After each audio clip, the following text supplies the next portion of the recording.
Hi, it's Mark Möttelert for Peter Silbermann Schule, and this is very personal. Personal in the sense that I'm talking about June 26, 1963, from my earliest memories. Oh, by the way, if you find it a bit noisy, so do I, but I'm here speaking from the green oasis of my balcony, and there is also my Tom. May I introduce Blackie to you? And Blackie is feeling a bit bored, and therefore it may happen that he interrupts my talk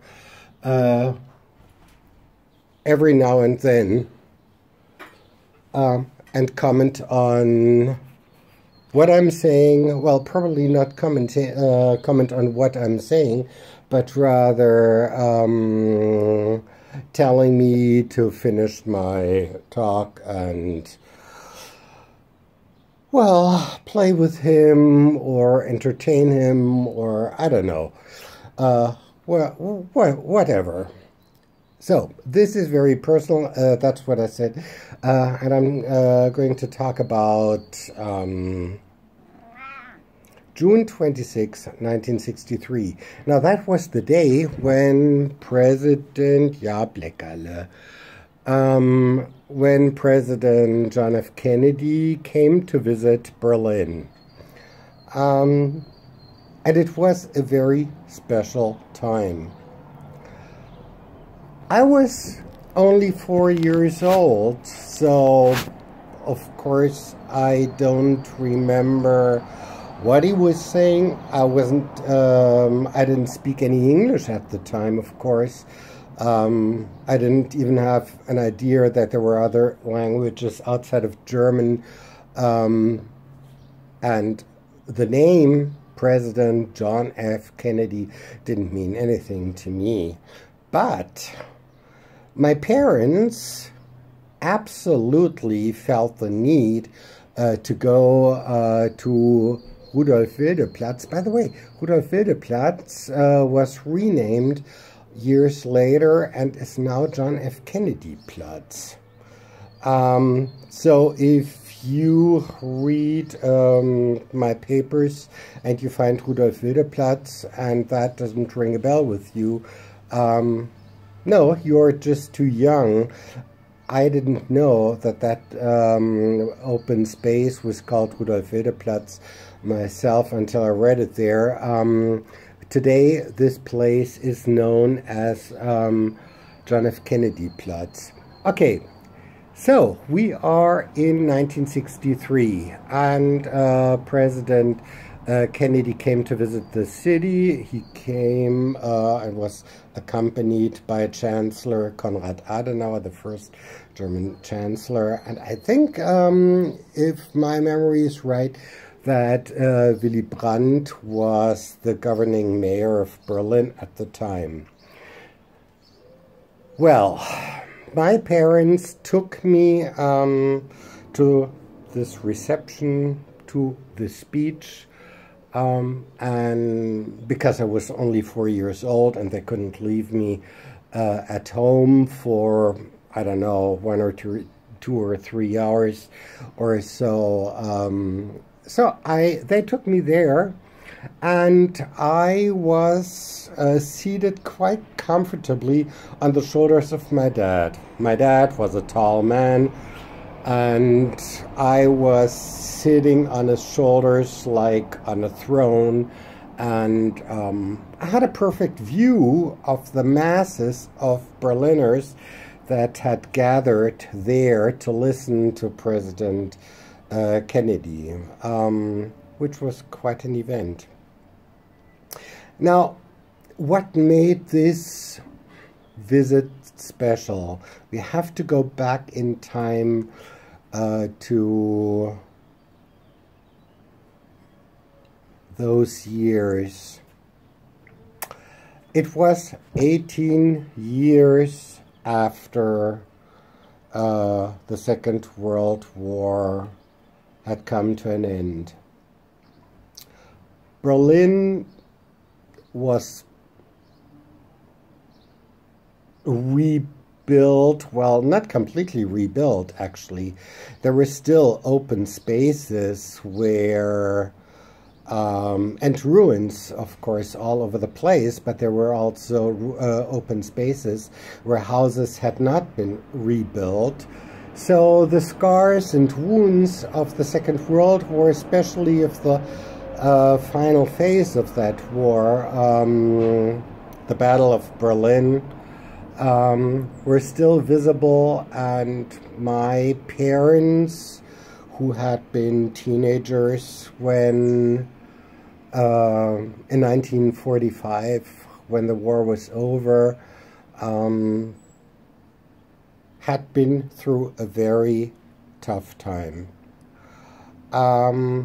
They had been through the airlift year, 1948-49, when the Russians cut off Germany from the transit routes to West Germany, cut them off from any type of supply. Railroad connections to West Germany's were cut off and interrupted. Nothing was working anymore. So the Americans and the British forces made a master plan to transport anything that was needed for the survival of probably 1 million people. I don't know how many people were living in Berlin at the time, but anything from food, coal, machines, and medication, drugs, everything that was needed to keep a city going, to keep the people of a large city going, had to be flown in. That was the airlift. The famous airlift, there is this monument in front of Tempelhof Airport, you know, which looks like a fork. And this is in commemoration of the brave pilots that flew all supplies into the city. And they were flying 24 hours, 7 days a week. All seasons, whether there was thick fog or whether the weather was beautiful. Every 2 minutes, one of the aircraft flew into the city, touched down at Tempelhof Airport and Gato Airstrip, unloaded the aircraft, and then they flew back to West Germany to come back with loads of cargo and the things that the Berliners needed so badly. That was a traumatic experience.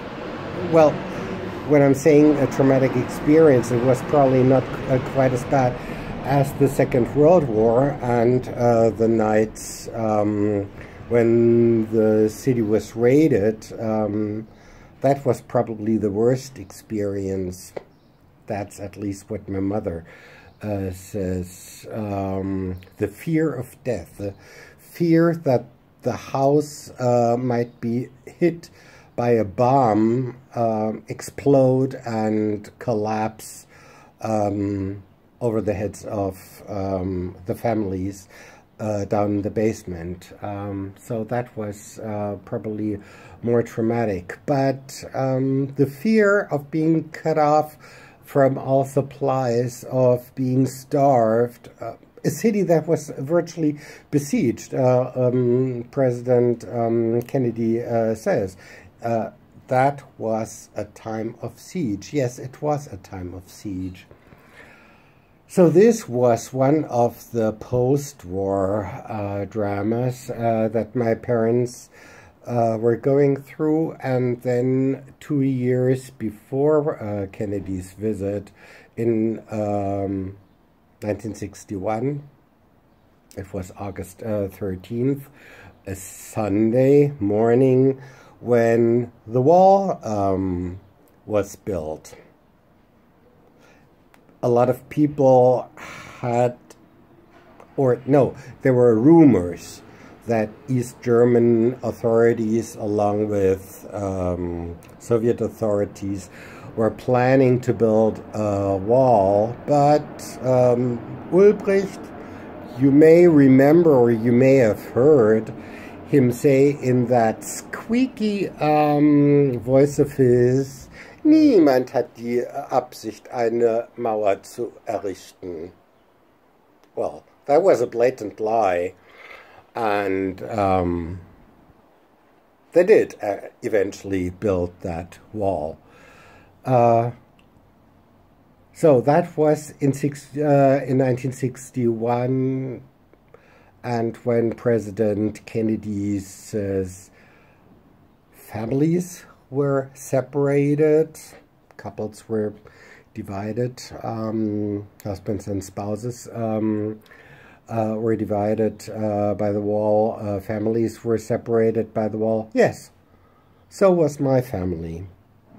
My grandmother was the youngest of 5. No, I think she was the youngest of 5. And one of her elder sisters lived in Pomerania at the time, in the small city of, oh, not city, it was a town. It was a small country town by the name of Pasewalk, not far from Stettin. Probably Anklam and Rostock are also in the vicinity of that town. Yeah, and my grandmother couldn't possibly see her sister until her sister was 65, retired from work, and that was the time when the two sisters were able and allowed to see each other for the first time again. And that was for years that they weren't able to see each other. Letters took a long time. Some they were opened. Authorities kept reading what people were writing to one another, and sometimes there were problems, of course, when something was written in the letters that East German authorities wouldn't want to spread outside of East Germany. For example, the lack of supplies, that that food was scarce, that the economic situation in East Germany was bad, especially in the province. Berlin was always better off, but the country towns always found it hard to supply the population with what they needed. And of course, my grandmother's elder sister, she was a little naive on the one hand, and she wrote, oh, well, we can get whatever it was, and that got her into trouble with the authorities, of course. So my family also was affected by the Berlin Wall, or the wall that separated the two Germanys. And we weren't able to visit our families in East Germany for a number of years. I think after the wall had been built, it took about 3 or 4, even 5 years until West Germans and West Berliners could visit their families in East Berlin. East Germany was probably a different story. I don't remember being allowed to visit people in East Germany. East Berlin was okay, East Germany was not. Yeah, and then there was the Cuban crisis. The Cuban crisis was, I think, wasn't it also in 1963? I think it was in 61, 63, when the Soviet leaders decided to send missiles to a military base in Cuba. And the world was on the brink of a third world war. A third world war which would have been the first nuclear war. Cuba is far away from Berlin, that's right. But here, the Soviet troops and the American troops were standing face to face, I think at a distance of no more than 30, 40, 50 meters at the border, or on the two sides of the border dividing East and West Berlin. I think it was even Checkpoint Charlie, which is now the monument and the museum of that division. Or, yeah, I think it was on the two sides of Checkpoint Charlie, where American tanks, Russian tanks, or Soviet tanks at the time were standing face to face.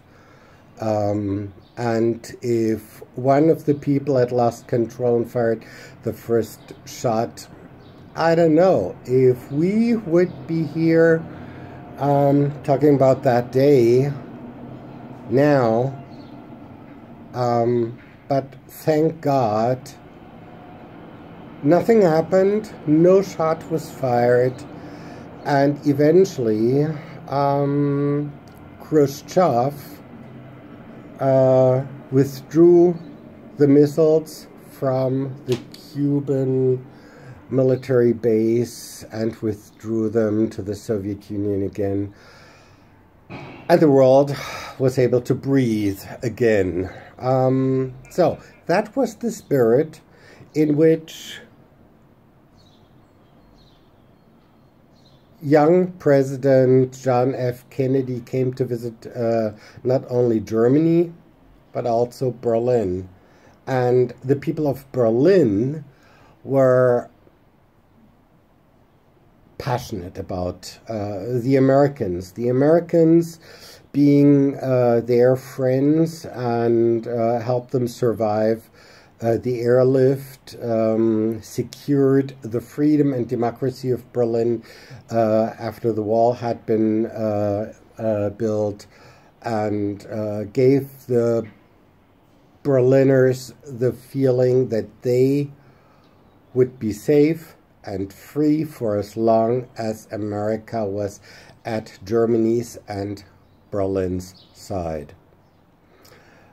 So my parents, of course, went to listen to the speech that Kennedy wanted to make, and he did make that speech. And what I remember I didn't understand any of the political implications, and I didn't understand any English at the time because I didn't speak any English, didn't even know about any other language outside of German.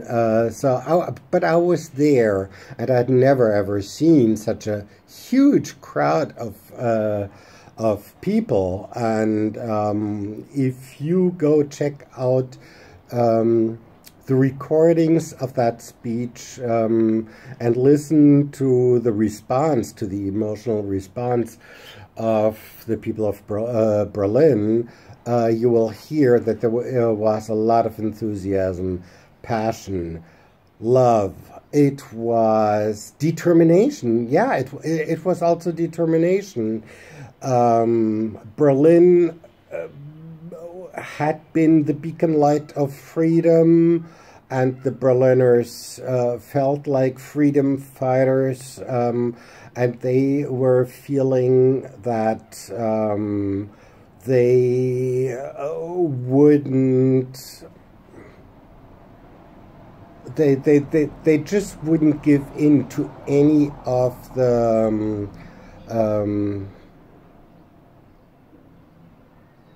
pressure, to any of the pressure coming from East Germany and whatever they would think up in order to make the people of West Berlin suffer, but they wouldn't budge, and they wouldn't give in, and they wouldn't they wouldn't surrender. No, nothing of that.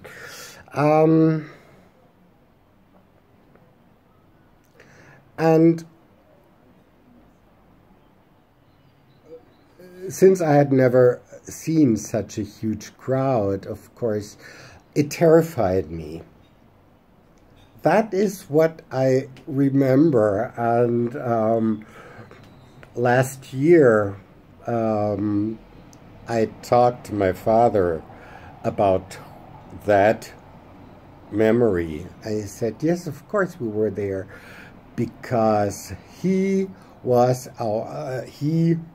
Kennedy was our hero, and he was the representative of democracy and freedom, and he was a kind of messiah. I mean, President Kennedy was young, he was handsome, he was determined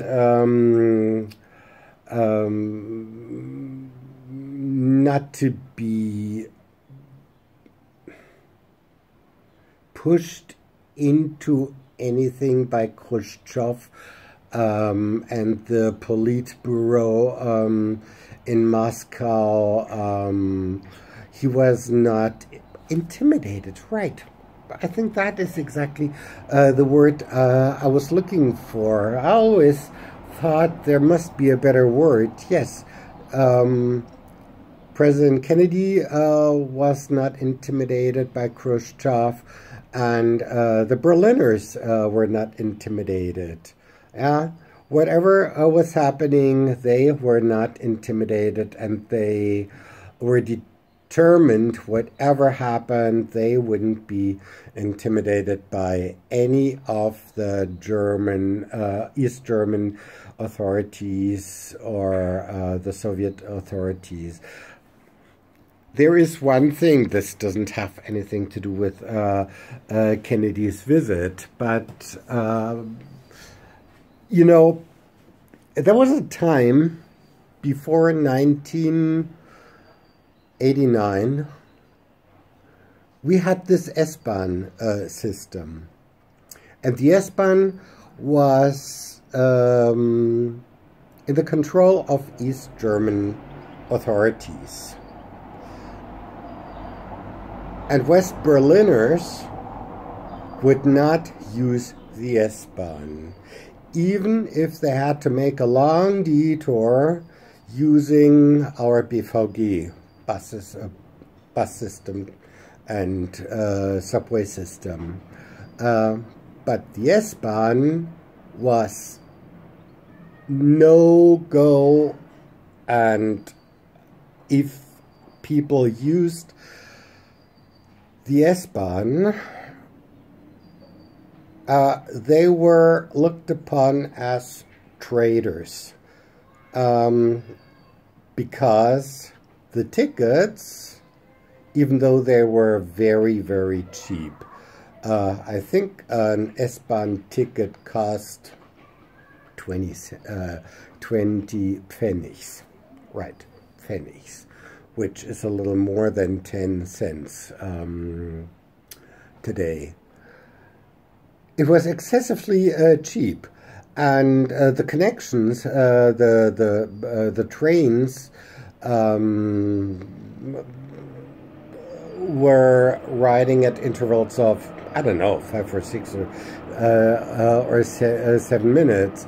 So it was, or it would have been, a very convenient and a very comfortable public transport service. But the money we paid went to East German authorities, and of course it was politically unthinkable and maximum incorrect to use the West German, the East German S-Bahn. And I remember after the reunification of Germany, when I used the S-Bahn for the first time after it had been integrated into the BVG. Now it is this Verkehrsverbund Berlin-Brandenburg, VBB. But still, S-Bahn is still, of course, the trains are perfect, and I use them, and I use them a lot. Well, I used to use them a lot before the Corona crisis, but and I find the S-Bahn system very convenient to use, but it is still, it always reminds me of a time when it was politically incorrect to use the S-Bahn, because at that time it was run by East German authorities. And today it doesn't smell of East Germany anymore. But at the beginning of the 1990s, it did smell of whatever it was, whether it was this cleaning detergent or I don't know, but it had this very characteristic smell. Yeah, characteristic of East Germany. Anyway, so this is what I wanted to tell you. My memory is of June 26 is it scared me to some degree, because I wasn't prepared for all the enthusiasm. I wasn't prepared for the sea of people gathering in Rudolf-Wilde-Platz, today John F. Kennedy Platz, to listen to John F. Kennedy. Then I wouldn't understand any of what he was saying to the people of Berlin, but he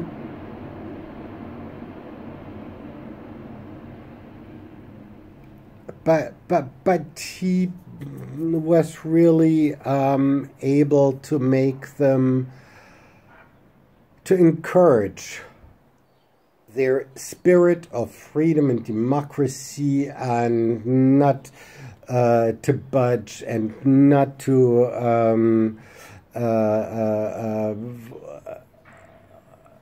be intimidated by whatever East German and Soviet authorities thought up in order to make our life hard and uncomfortable. Yeah. So, this is what I wanted to tell you. This is very personal. This is absolutely subjective and biased. but it also explains to you why I am, to this very day, I am a great and passionate lover of America, not of President Trump. But President Trump is not America, and America is not President Trump. Of course, at that time, a President Trump would have been unthinkable. But I still love the spirit of America, and I still love the idea of freedom and democracy. And that is probably also why I was eager to pick up and learn the English language, why I love to speak the English language, why I love to teach English and American literature, English American history, why I also teach speeches like this one speak that I gave you now. Ich bin ein Berliner. Yes. Thanks for being here, listening to me, or not listening to me. Stay safe, stay healthy, and we hear and see each other soon, hopefully. So, bye-bye.